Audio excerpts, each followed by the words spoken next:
First ಮೇರಂದು ನಮ್ಮ cyber crime police ಠಾಣೆಯಲ್ಲಿ ಒಂದು ಆನ್ಲೈನ್ ಚೀಟಿಂಗ್ದು FIR ದಾಖಲು ಮಾಡಲಾಗಿದೆ. ಇದರಲ್ಲಿ ವಿಕ್ಟಿಮ್ ಪ್ರಕಾಶ್ ಗುಬ್ಬಿ ಅಂತ ವಂಟ್ಮೂರಿ ಕಾಲನಿದು ಒಂದು ಸೀನಿಯರ್ ಸಿಟಿಸನ್ ಇದ್ದಾರೆ. ಹೋದ ವರ್ಷ ನವೆಂಬರ್ ತಿಂಗಳಲ್ಲಿ ಯೂಟ್ಯೂಬ್ನಲ್ಲಿ ಇವರು ಒಂದು ವಿಡಿಯೋ ನೋಡಿದ್ದಾರೆ. ಅದರಲ್ಲಿ ನಮ್ಮ ದೇಶದ ಫೈನಾನ್ಸ್ ಮಿನಿಸ್ಟರ್ ಒಂದು ಸ್ಕೀಮ್ಗೆ, ಇನ್ವೆಸ್ಟ್ಮೆಂಟ್ ಸ್ಕೀಮ್ಗೆ ಪ್ರಮೋಟ್ ಮಾಡ್ತಾ ಇದ್ದಾರೆ ಅಂತ ತೋರಿಸಿದ್ದಾರೆ. ಅದು ನೋಡಿಕೊಂಡು ಆ ವಿಡಿಯೋನಲ್ಲಿ ಅದು ಕೆಳಗಡೆ ಡಿಸ್ಕ್ರಿಪ್ಷನಲ್ಲಿ ಏನು ಲಿಂಕ್ ಇದೆ ಅದು ಕ್ಲಿಕ್ ಮಾಡಿ ಮತ್ತು ಅಲ್ಲಿ ಇನ್ವೆಸ್ಟ್ ಮಾಡಿ ಅಂತ ಸಜೆಷನ್ ಇತ್ತು. ಅದರ ಪ್ರಕಾರ ಈ ಗುಬ್ಬಿಯವರು ಆ ಲಿಂಕಲ್ಲಿ ಕ್ಲಿಕ್ ಮಾಡಿಕೊಂಡು ಅವರ ಡೀಟೇಲ್ಸ್ ಹಾಕಿದ್ದಾರೆ.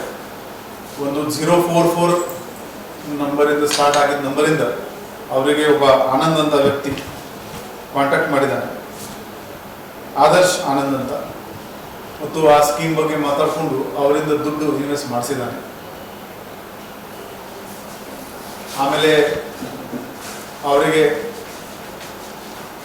65,000 ಪ್ರಾಫಿಟ್ ಆಗಿದೆ ಅಂತ, $65,000 ಪ್ರಾಫಿಟ್ ಆಗಿದೆ ಅಂತ ಕಮ್ಯುನಿಕೇಟ್ ಮಾಡಿದ್ದಾರೆ.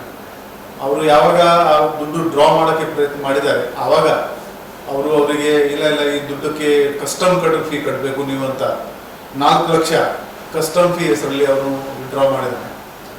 ಆದರೆ ಕೂಡ ಅದು ಹಣ ವಿಡ್ರಾ ಮಾಡೋಕ್ಕೆ ಅವನು ಬಿಟ್ಟಿಲ್ಲ ಮತ್ತು ಇನ್ನು 2 ಲಕ್ಷ ನೀವು ಅದರಲ್ಲಿ ಕಟ್ಟಬೇಕು, ಆವಾಗ ಮಾತ್ರ ನಿಮಗೆ ಹಣ ವಿಡ್ರಾ ಮಾಡೋಕ್ಕೆ ಆಗುತ್ತೆ ಅಂತ ಹೇಳ್ಕೊಂಡು ಒಟ್ಟು 7.9 lakhs ರೂಪೀಸ್ದು ಮೋಸ ಇವರಿಗೆ ಮಾಡಿದ್ದಾರೆ.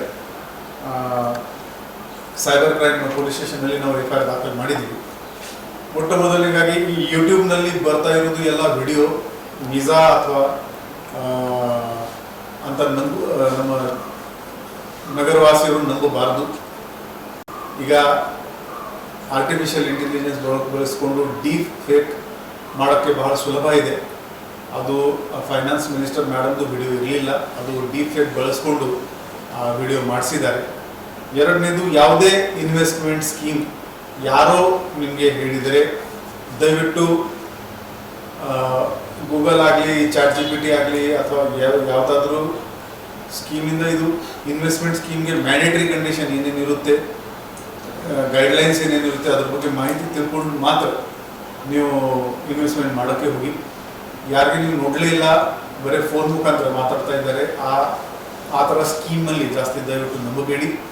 ಈ ಕಾಲದಲ್ಲಿ ಈ ಕ್ವಿಕ್ ಮನಿ ಹಿಂದೆ ಯಾರ್ಯಾರು ಹೋಗ್ತಾರೆ ಅವರಿಗೆ ಮೋಸ ಆಗೋದು ಸಾಧ್ಯತೆ ಬಹಳ ಜಾಸ್ತಿ ಇರುತ್ತದೆ. ಮುಂದಿನ ತನಿಖೆ ಜಾರಿ. ಈಗ ಅದು ಹೆಸರು ಹೇಳ್ತಾರೆ ಅವರು ಆನಂದ್ ಆದರೆ, ಅವ್ರದ್ದು ನಮ್ಮ ಹತ್ರ ಮೊಬೈಲ್ ನಂಬರ್ ಇದೆ ಮತ್ತು ಅಕೌಂಟ್ ನಂಬರ್ ಇದೆ. ಅದು ನಾವು ತನಿಖೆ ಮಾಡ್ತಾ ಇದ್ವಿ, ಬಟ್ ಚಾನ್ಸಸ್ ನಮ್ಮ ಇರೋದು ಎಕ್ಸ್ಪೀರಿಯನ್ಸ್ ಪ್ರಕಾರ ಮ್ಯೂಲ್ ಅಕೌಂಟ್ ಇದು ಇರ್ಬೋದು. ಅದೇ ಇನ್ವೆಸ್ಟ್ಮೆಂಟ್ ಸ್ಕ್ಯಾಮ್, ಇಷ್ಟು ದುಡ್ಡು ಹಾಕಿ ನಾವು ಇನ್ವೆಸ್ಟ್ ಮಾಡ್ತೀವಿ, ಇಷ್ಟು ರಿಟರ್ನ್ ಕೊಡ್ತೀವಿ ಅಂತ. ಸೊ ಈ ಇನ್ವೆಸ್ಟ್ಮೆಂಟ್ ಸ್ಕ್ಯಾಮ್ ಏನಿದೆ ಇದು ಮ್ಯಾಕ್ಸಿಮಮ್ ನಮ್ಮ ದೇಶದಲ್ಲಿ ಆಗ್ತಾ ಇರೋದು ಸೈಬರ್ ಕ್ರೈಮ್ನಲ್ಲಿ ಹೈಯೆಸ್ಟ್ ಸ್ಕ್ಯಾಮ್ ಏನಿದೆ ಅಂದರೆ ಅದು ಇನ್ವೆಸ್ಟ್ಮೆಂಟ್ ಸ್ಕ್ಯಾಮ್ ಇದೆ. ಎಲ್ಲರಿಗೆ ಒಂದು ಆಸೆ ಇರುತ್ತೆ, ನನ್ನ ಹತ್ರ ಸ್ವಲ್ಪ ದುಡ್ಡಿದೆ, ನಾನು ಎಲ್ಲಿ ಹಾಕ್ತೀನಿ, ನನಗೆ ಎಷ್ಟು ರಿಟರ್ನ್ ಸಿಗಲಿ ಅಂತ.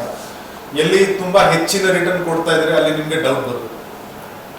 ವಾಲೆಟ್ ನಮ್ಮ ಸ್ಟೇಟ್ ಬ್ಯಾಂಕ್ ಆಫ್ ಇಂಡಿಯಾ ನಮ್ಮ ದೇಶದ ಬಿಗ್ಗೆಸ್ಟ್ ಬ್ಯಾಂಕ್ ಇದೆ, ಸರ್ಕಾರಿ ಬ್ಯಾಂಕ್ ಇದೆ. ಅವರು ಎಷ್ಟು ಕೊಡ್ತಾ ಇದ್ದಾರೆ ಅದಕ್ಕಿಂತ ತುಂಬಾ ಜಾಸ್ತಿ ಯಾರು ಕೊಡ್ತಾ ಇದ್ರೆ ಅಲ್ಲಿ ಸ್ವಲ್ಪ ಡೌಟ್ ಬರುತ್ತೆ. ಸರ್, ರಿಕವರಿ ಏನಾದರೂ ಆಗಿದೆ ಇದರಲ್ಲಿ? ಇಲ್ಲ, ಇವರು ಬಹಳ ಲೇಟ್ ಆಗಿ ಕೊಟ್ಟಿದ್ದಾರೆ. ಇದು ನವೆಂಬರಿಂದ ಫೆಬ್ರವರಿವರೆಗೆ ಇದು ಮೋಸ ಆಗಿದೆ. ಇವರು ಮೇನಲ್ಲಿ ಬಂದು ನಮಗೆ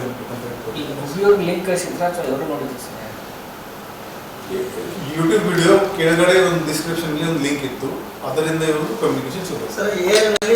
ನಿರ್ಮಲಾ ಸೀತಾರಾಮನ್ ಅವರು ಹೇಳಿಕೆ ನೀಡಿದಂತ ಒಂದು ಡೀಪ್ ಮಾಡಿದ್ರ. ಈಗ ಡಿಫೇಕ್ ವಿಡಿಯೋ ಮಾಡೋದು ಬಹಳ ಈಸಿ ಇದೆ.